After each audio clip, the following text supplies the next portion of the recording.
Handa raw ang Kamara na i-account ang 20 million pesos na gastusin sa State of the Nation Address o SONA ni Pangulong Bongbong Marcos sa July 22. Paglilinaw ni House Secretary General Reginald Velasco kabilang ang mga paghahanda ng SONA Task Force mula pa noong Marso sa kabuang gastusin ng Kamara. Pakinggan natin ang report ni Milky Rigunan.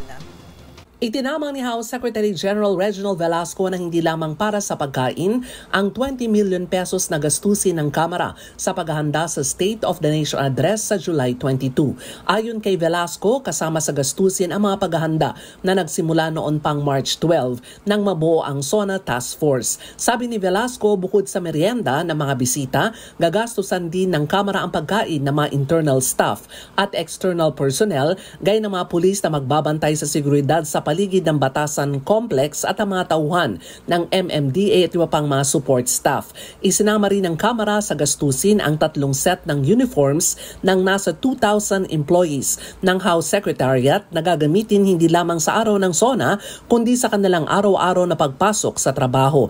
Kasama rin umano sa gastusin ng mga interagency coordination meeting na dinadaluhan ng iba't ibang departamento at ahensya para mapaghandaan ang SONA. Bukod sa mga imbitasyon at giveaways, sinabi ni Velasco na may narentahan ding LED at yung pang mga equipments para mapaganda ang audio-visual presentation at ang overall ambience sa loob ng plenary hall at Batasan Complex. Maglalagay din ng mga dekorasyon gaya ng mga nakapasong halaman at mga bulaklak at kumuha rin ng dagdag na medical support team mula naman sa kalapit na ospital. Tiniyak ni Velasco na committed ang Kamara sa transparency and responsibility sa paggastos sa pondo ng bayan. Para sa MBC TV Network News, ako si Milky Rigunan. Sama-sama tayo, Pilipino.